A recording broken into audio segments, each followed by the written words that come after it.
बहुत समय पहले की बात है। एक गांव में एक किसान रहता था। उसका नाम रामू था।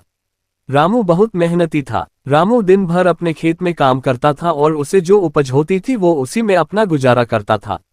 उसके खेत के पास एक जोहा रहता था। वो रोज रामू को बहुत प्यार करता था, लेकिन उसे ये देखकर दुख होता था कि रामू जो भी कमाता था वो सब खा पीकर खत्म कर देता था।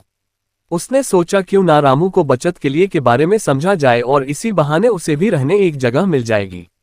ये सोचकर एक दिन चूहे ने रामू से कहा, मैं रोज तुम्हें यहाँ खेत में काम करते देखता हूँ।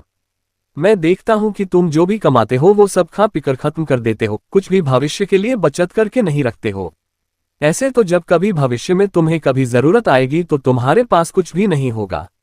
ये सुनकर रामू ने चूहे से कहा, मुझे बचत की कोई जरूरत नहीं है, मैं ऐसे ही खुश हूँ। तब चूहे ने कहा कि तुम मुझे एक मौका दो, मैं तुम्हें बचत के महत्व को जरूर समझा दूंगा। ये सुनकर रामू ने कहा, चलो ठीक है, तुम इतनी जिद कर रहे हो तो तुम्हें एक मौका दे देता हूँ। तुम मेरे घर चलो, तुम भी मेरे साथ वहीं रहना।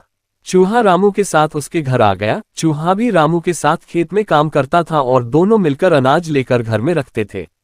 चूहा बहुत चतुर था। जब वो अनाज लेकर घर आता था तो वही घर में एक गड्ढा था, वही उसी गड्ढा में रोज थोड़ा थोड़ा अनाज रख देता था। इसी तरह कुछ दिन बीत गए। फिर एक दिन अचानक से गांव में बहुत बड़ी आपदा आई। बारिश नहीं होने के कारण पूरे गांव में सूखा पड़ गया। ये देखकर रामू बहुत चिंतित हो गया। वो ये सोचकर दुखी हो रहा था कि उसने तो कुछ बचाया ही नहीं, अब वो क्या करेगा। तभी चूहे ने रामू को कहा, रामू तुम परेशान मत हो, तुम मेरे साथ चलो, मैं तुम्हें कुछ दिखाता हूँ। वो रामू को लेकर उसी गड्ढा के पास गया जहां उसने अनाज छुपाया था। ये देखकर रामू के आंखों में आंसू आ गए। रामू ने चूहे से कहा, दोस्त सच में तुमने आज मुझे बचत के महत्व को समझा दिया। आज से मैं भी रोज थोड़ा थोड़ा बचाऊंगा ताकि भविष्य के लिए बचत हो सके। तो हमें इस कहानी से ये सीखना है कि हमें अपनी कमाई में से थोड़ा थोड़ा जरूर भविष्य के लिए बचत करनी चाहिए।